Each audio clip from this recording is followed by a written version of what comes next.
Good morning, 6th class. This is second video of your chapter number 3rd, civics. ठीक है बेटे. And before this we have already studied about the democratic government and the despotic government. And now we are going to study about what is democracy. यानी democracy क्या होती है हम ये पढ़ेंगे.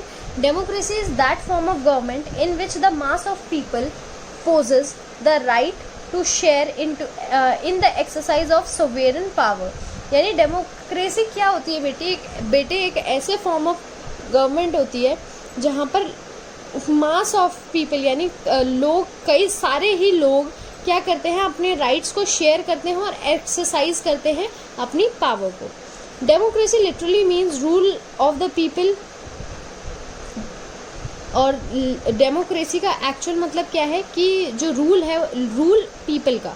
ठीक है. The Greek word demos means the people. जो एक ग्रीक वर्ड से शब्द लिया हुआ है उसमें डेमोस का मतलब क्या होता है the people. It has been defined as और इसको कैसे डिफाइन किया गया है government of the people for the people and by the people. कैसे डिफाइन हम करते हैं. अगर आपको पूछे डेमोक्रेसी क्या होती है तो हम क्या बोलेंगे democracy is the government which is of the people for the people and by the people. It may be either direct और रिप्रेजेंटेटिव. अब ये डायरेक्ट भी हो सकते हैं और रिप्रेजेंटेटिव भी हो सकते हैं. ठीक है. It is the representative democracy which is most common. अब रिप्रेजेंटेटिव डेमोक्रेसी जो होती है वो मोस्ट कॉमन होती है. Ideally in the direct democracy all citizen would be able to assemble together to discuss and solve the problem. अब क्या होता है जो डायरेक्ट डेमोक्रेसी होती है उसमें सारे सिटीजन इकट्ठे होते हैं और प्रॉब्लम पर डिस्कस करते हैं. Democracy is considered to be best form of government because it responds the confidence in the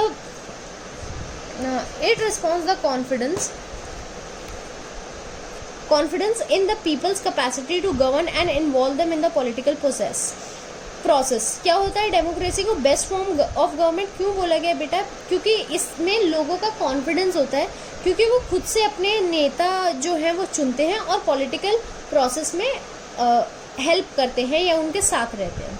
it make government responsible to the people who are governed and this make for a policy aimed at welfare of all classes of people. ये क्या करता है government को responsible बनाता है क्योंकि अगर वो काम नहीं करेंगे तो पीपल जो है उनको हटा देंगे. ठीक है. और ये ऐसे करता है कि जो भी हमारी पार्टी है रूल में या फिर जो भी गवर्नमेंट है वो ऐसी पॉलिसीज बनाए जिसमें सारे कास्ट के लिए वेलफेयर हो. It educate the citizen and give him a voice in policy making. ये सिटीजन्स को एजुकेट करता है और पॉलिसी मेकिंग में क्या करता है वॉइस रेज करने के लिए उनको गाइड करता है. By making him responsible democracy facilitates the development of his personality. ये ऐसा करके रिस्पॉन्सिबल बना के डेमोक्रेसी क्या कर रहा है डेवलपमेंट अपनी पर्सनैलिटी की डेवलपमेंट में हेल्प कर रहा है. Democracy assume political equality and possess any one particular class possessing special political privilege or monopolizing political power. Democracy जो है बेटा पॉलिटिकल इक्वालिटी देती है. ये कभी भी किसी एक क्लास को या किसी भी जाति के लोगों को कोई भी प्रिविलेज नहीं प्रोवाइड कराती. Representation is only an approximate way of expressing the will of the people and the majority rule is the practical means of giving effect to him. Representation क्या होता है बेटा यानी जब भी कोई पार्टी अपना रिप्रेजेंटेशन मतलब क्या होता है is the only approximate way to express the will. यानी एक ऐसा वे कि जो भी पार्टी करना चाह रही है वो अपना विल बताएगी कि यानी अगर हम खड़े होते हैं या हम जीतते हैं तो हम क्या क्या करेंगे. ठीक है. और मेजॉरिटी होती है वो उनको चूज करती है. Following are the general characteristics of democracy. अब डेमोक्रेसी की जनरल कैरेक्टरिस्टिक्स क्या क्या है. The form of government should be supported by general consent. यानी जो भी गवर्नमेंट आएगी वो जो मेजॉरिटी यानी जो अगर यहाँ पर सपोज करो आपके स्वरूप बिहार में इलेक्शन हुए हैं तो सिर्फ स्वरूप बिहार के इलेक्शन है तो जो ज़्यादातर स्वरूप बिहार के लोग चाहेंगे वही गवर्नमेंट बनेगी जिसको सबसे ज़्यादा वोट मिलेंगे. Law should be made by representative chosen bye wide electorate. यानी जब भी कोई भी लॉ बनेगा तो सारे लोगों के बारे में क्या होगा ध्यान रखा जाएगा. The governing head of the state should be elected either directly or indirectly by the popular vote और should be responsible to the legislature. जो भी गवर्निंग हेड होगा बेटे स्टेट का, वो भी इलेक्शन के द्वारा, चाहे डायरेक्टली हो चाहे इनडायरेक्टली हो, इलेक्शन के द्वारा ही चुना जाएगा। The right to vote should be confess the adult population, यानी एडल्ट पॉपुलेशन को ये राइट दिया जाता है कि वो वोट कर पाएगी।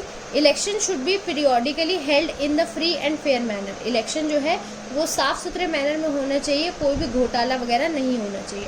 The opposition to serve the government should be open to all classes of the citizen, यानी अगर गवर्नमेंट को, कोई भी गवर्नमेंट को सर्व करना चाहता है या फिर गवर्नमेंट में आना चाहता है तो ये सारी क्लासेस के लिए एक बराबर अपॉर्चुनिटी है। People should be assume enjoyment of the fundamental liberties, people जो है वो अपने फंडामेंटल लिबर्टीज को जो है, फंडामेंटल जो उनकी आज़ादी है उनको अच्छे से जीते हैं, अच्छे से उसको एक्सरसाइज करते हैं।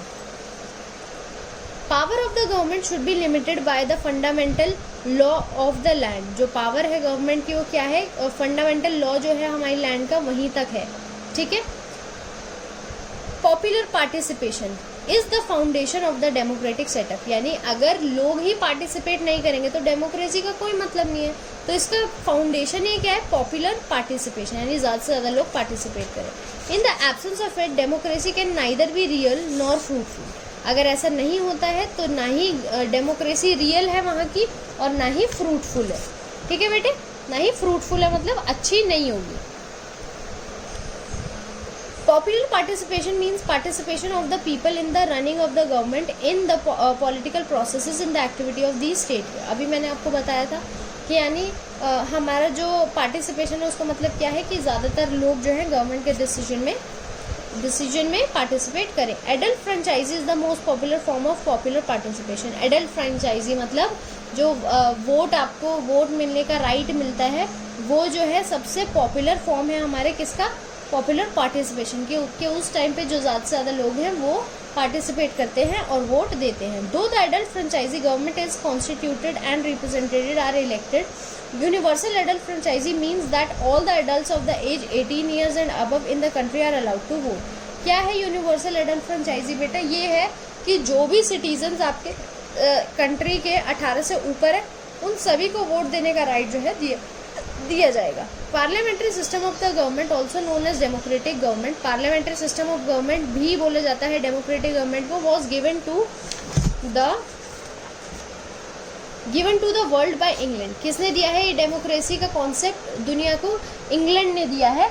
Great Britain is the example of limited monarchy, और जो ग्रेट ब्रिटेन है वो लिमिटेड मोनार्की का एक बहुत अच्छा एग्जाम्पल है। Where there is parliamentary democracy, जहाँ पर क्या थी बेटे, पार्लियामेंट्री डेमोक्रेसी थी। But the head of the state is still a king whose post is hereditary and power are limited, मगर जो हेड था स्टेट का वो अभी भी किंग था, मगर उसकी जो पोस्ट थी वो कैसी थी बेटा, उसकी जो पोस्ट थी वो हेरिडिटरी थी, मतलब उसके परदादा से मिली हुई थी, और पावर जो है वो लिमिटेड थी, मतलब बहुत कम ही एक्सरसाइज कर पाता था, उसके पास ऐसा कोई राइट नहीं था कि जो मन में आएगा वो करेगा।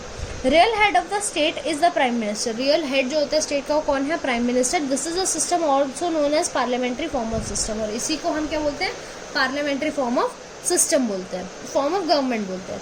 In this type of government the leader of the majority party is the prime minister, इसमें क्या है कि जो भी पार्टी जीतती है उसका हेड जो होता है वो प्राइम मिनिस्टर बन जाता है, and he select the other members of the cabinet और द काउंसिल ऑफ मिनिस्टर, और वो ही प्राइम मिनिस्टर जो है वो अपने ये जो मेंबर्स हैं काउंसिल के, वो मिनिस्टर्स जो है काउंसिल के वो चुनते हैं। On the other hand in the Republic या प्रेसिडेंशियल फॉर्म ऑफ गवर्नमेंट क्या है, अब दूसरी तरफ क्या है, रिपब्लिक गवर्नमेंट है, या फिर जिसको हम प्रेसिडेंशियल फॉर्म ऑफ गवर्नमेंट भी बोलते हैं। The chief executive is not responsible to the legislature, जो चीफ होता है वो किसी भी लेजिस्लेटिव को रिस्पॉन्सिबल नहीं होता, जैसे यूएसए में है। यूएसए में कौन सा है, प्रेसिडेंशियल फॉर्म ऑफ गवर्नमेंट, और इंडिया में कौन सा है, parliamentary form of government. The chief executive is the president who nominate member of his cabinet, यानी प्राइम मिनिस्टर जो प्रेसिडेंट होता है वो ही अपने कैबिनेट के मेंबर्स को सेलेक्ट करता है। And the cabinet is responsible to the president himself, और कैबिनेट जो है जो भी काम करेगा वो प्रेसिडेंट को उसके लिए रिपोर्ट करेगा। The president is elected by people, मगर जो प्रेसिडेंट है वो उसको कौन चुनेगा, लोग चुनेंगे। But he is not responsible to legislature, मगर वो लेजिस्लेचर को या लोगों को कोई भी उत्तर देने के लिए बाध्य नहीं है, मतलब ज़रूरी नहीं है कि वो हर चीज़ का आंसर करे। He enjoys a fix tenure of office namely 4 years in case of USA. जैसे यूएसए में 4 साल का हमारा ये है टेन्योर, तो यूएसए में जो भी प्रेसिडेंट होता है वो 4 साल का अपना enjoy करता है time period. The position of the head of the state is in the presidential form as in the USA is different from the parliamentary form. ठीक है बेटे, तो पोजीशन जो है हेड की वो क्या है स्टेट में प्रेसिडेंशियल फॉर्म में, और यूएसए में क्या है डिफरेंट होती है पार्लियामेंट्री सिस्टम में और प्रेसिडेंशियल सिस्टम में, यानी दोनों में ही जो हेड की पोजीशन है वो अलग अलग होती है। As in Great Britain where the sovereign is the head of the state and the prime minister is the chief executive. जैसे चीफ एग्जीक्यूटिव जो होता है प्राइम मिनिस्टर होता है और हेड ऑफ द स्टेट होता है एक और। ठीक है, India is also called republic, India को भी रिपब्लिक बोला गया। Here the president is the head of the state, हमारा जो प्रेसिडेंट साहब है वो हेड है स्टेट के, और प्राइम मिनिस्टर जो है वो चीफ एग्जीक्यूटिव है। इन the USA the president is both of the state, मगर यूएसए में दोनों ही क्या है प्रेसिडेंट है। In the parliamentary form of government the position of the head of the state is nominal and ceremonial. जो government होती है पार्लियामेंट्री गवर्नमेंट जो होती है उसमें पोजीशन जो है हेड की वो नॉमिनल भी होती है, सेरेमोनियल भी होती है। ठीक है, government are distinguish between unitary and federal on the basis of the authority which divided the power of different level. अब जो है गवर्नमेंट को और दो तरीके में बांटा गया, अभी हमने प्रेसिडेंट और पार्लियामेंट्री पढ़ लिया है कि गवर्नमेंट को ऐसे ही बांटा गया। अब यूनिटरी और फेडरल, यानी ये किसके बेसिस पे कि वो क्या पावर एक्सरसाइज करते हैं। ठीक है, the union government is a form in which all the power rest with the national government. ये यूनिटरी में क्या होता है बेटा कि सारी पावर हमारी नेशनल गवर्नमेंट में होती है, यानी सेंट्रल गवर्नमेंट में होती है। जैसे हमारे यहाँ एक सेंट्रल एक स्टेट, तो अगर यूनिटरी गवर्नमेंट है तो वहाँ पर सिर्फ एक सेंट्रल गवर्नमेंट ही होगी। And it can create sub division and delegate such powers in the local authority of their sub division. वो कुछ भी पावर बांट सकती है लोकल गवर्नमेंट में, मगर ये जरूरी नहीं है, अगर वो एक्सरसाइज करना चाहे तो वो खुद भी कर सकती है। अब federal government is one in which constitution divide the power between national government and the government of the territorial units. अब फेडरल गवर्नमेंट में क्या होता है, पावर्स जो है वो दो में बढ़ती है, एक तो सेंट्रल गवर्नमेंट हो गया और एक हो गया स्टेट का। ठीक है, the USA and Switzerland are perfect example of federalism where Great Britain follow the unitary type of government. अब यूएसए और स्विट्जरलैंड परफेक्ट एग्जाम्पल है फेडरल गवर्नमेंट का, जबकि ग्रेट ब्रिटेन में क्या होता है यूनिटरी टाइप ऑफ गवर्नमेंट चलती है। Both unitary and federal are further classified into two types, दोनों को ही आगे बांटा गया है पार्लियामेंट्री और प्रेसिडेंशियल, इसी को आगे बांटा गया है पार्लियामेंट्री और प्रेसिडेंशियल में। India is democratic Republic federal and presidential type of government. India जो है डेमोक्रेटिक है, रिपब्लिक है, फेडरल है और प्रेसिडेंशियल टाइप ऑफ गवर्नमेंट है। Britain is democratic limited monarchy unitary और पार्लियामेंट्री टाइप ऑफ गवर्नमेंट है। जो ब्रिटिश है वो डेमोक्रेटिक तो है, मतलब वहाँ पीपल इलेक्ट तो करते हैं, और मोनार्की जो है वो थोड़ी थोड़ी है, यूनिटरी है यानी एक सेंट्रल के पास ही है सारी गवर्नमेंट, और पार्लियामेंट्री सिस्टम है यानी दो हैं। यानी पार्लियामेंट्री सिस्टम कौन सा होता है बेटा, जिसमें प्रेसिडेंट भी होता है, प्राइम मिनिस्टर भी होता है। The path towards the democracy was not easy for many countries, यानी डेमोक्रेसी का पाथ जो है सारी कंट्रीज के लिए इजी नहीं है। टिल 1950 तक क्या है, black American struggle for their social, economical and political right under the leadership of baptism minister Martin Luther king. जो 1950 तक ब्लैक अमेरिकन जो है बेटा स्ट्रगल करते रहे अपने सोशल, इकोनॉमिकल और पॉलिटिकल राइट के लिए, क्योंकि वो ब्लैक थे, उनको कोई भी राइट नहीं दिया जाता था। इट वॉज ओनली इन 1964 और 65 that a law has been passed against the racial discrimination, और 1964 और 65 में ये लॉ पास किया गया कि कोई भी लोग जो है रेस के ऊपर एक दूसरे में डिस्क्रिमिनेशन नहीं करेगा। यूएसए में in India also many leaders died for the sake of the freedom of their Motherland, और इंडिया में भी कई सारे लोग जो हैं मारे गए हैं अपने मदरलैंड, अपनी कंट्री को बचाने के कारण। तो बेटा आपका जो ये चैप्टर है ये यहीं पर फिनिश होता है।